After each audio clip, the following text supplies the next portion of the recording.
As a leader, do you feel like your lack of technical experience is holding your company back? Well, think again. In this video, I'll walk through 5 key reasons why being a less technical leader can actually be an advantage to your company.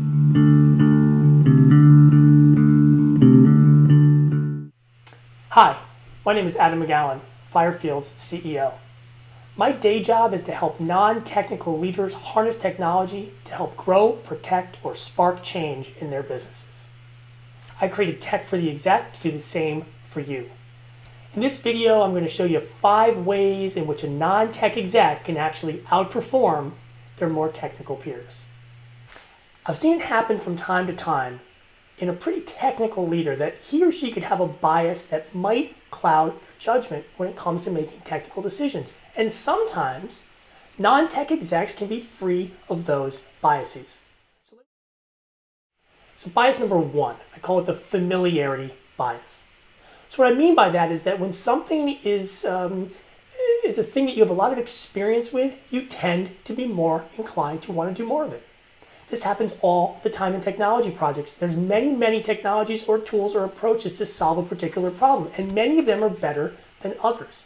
I frequently see that a good enough solution gets used because it's the most commonly used one by the person in charge. They've done this before, they've seen it work in maybe a different application, but this isn't the perfect choice. It's usually the case that if you're free from this bias, which almost always happens with non-tech execs because they haven't built much tech before, you have a more clear field of vision. You don't react by saying, I've done it with this tool, I'll do it that way again. You're more open-minded, you're willing to listen to a variety of different options, and it oftentimes results in a better outcome.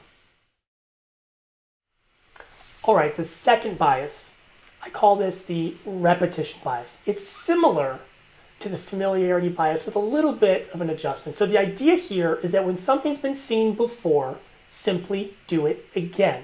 So in familiarity, the idea was you're comfortable with it, therefore, let's do it again. Or better yet, it makes you look really good and effective because you've shown success before, so you have a natural tendency to want to do it again. When it comes to repetition bias, this is more around the idea that actually, maybe it's not a bad choice. Maybe it's a very good choice, and you've done that before, so let's just repeat it. We've seen good results, do it again. It's not a terrible issue, but it does result in leaders that oftentimes stop thinking creatively.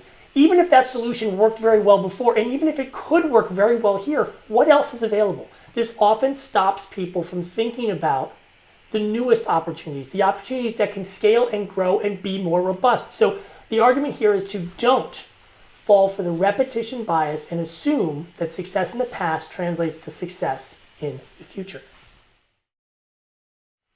All right, bias number 3. I call this one the surrender bias. It's kind of the opposite of the repetition bias. So in repetition, you saw it work, let's do it again. Well, surrender means you saw it fail, so don't do it again. But the same issues apply here. So just because something didn't work well in the past doesn't mean it won't work well in the future. So if you have this bias, you oftentimes have a tendency to cast aside ideas too quickly when they might still have a lot of merit. Every project circumstances are different from the ones that came before. So if something didn't work in the past, there may be a very good reason why it won't work again, but don't count it out too soon. The non-tech exec hasn't seen much by way of past tech successes and failures, and he or she likely won't suffer from this surrender bias. Bias number 4 is what I call the aspiration bias.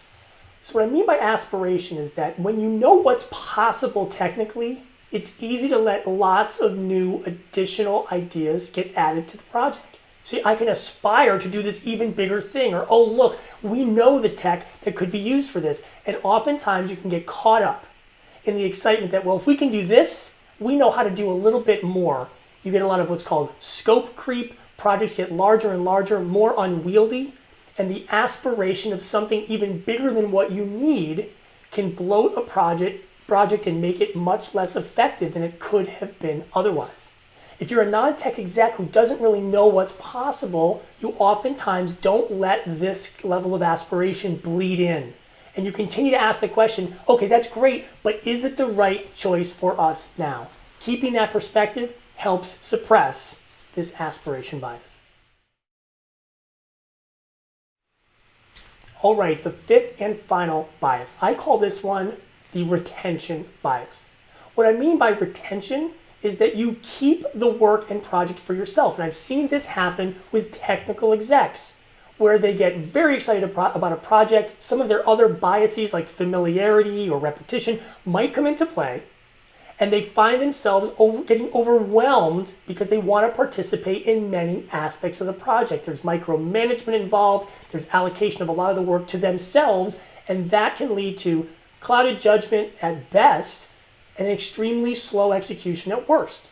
So when we see non-tech execs, they have to delegate. They don't have a choice. If they don't have the skill set necessary to execute on lots of the technology, they can't even think about taking it on themselves.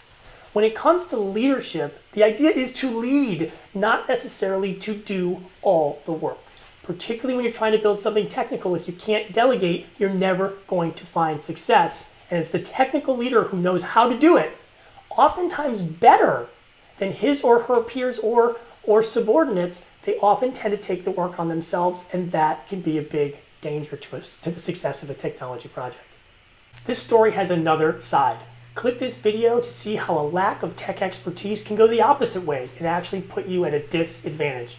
And don't forget to subscribe. I'm posting new videos at least once a week to help you compete and win in an increasingly technical world. Thanks again for watching. I'll see you soon. Bye.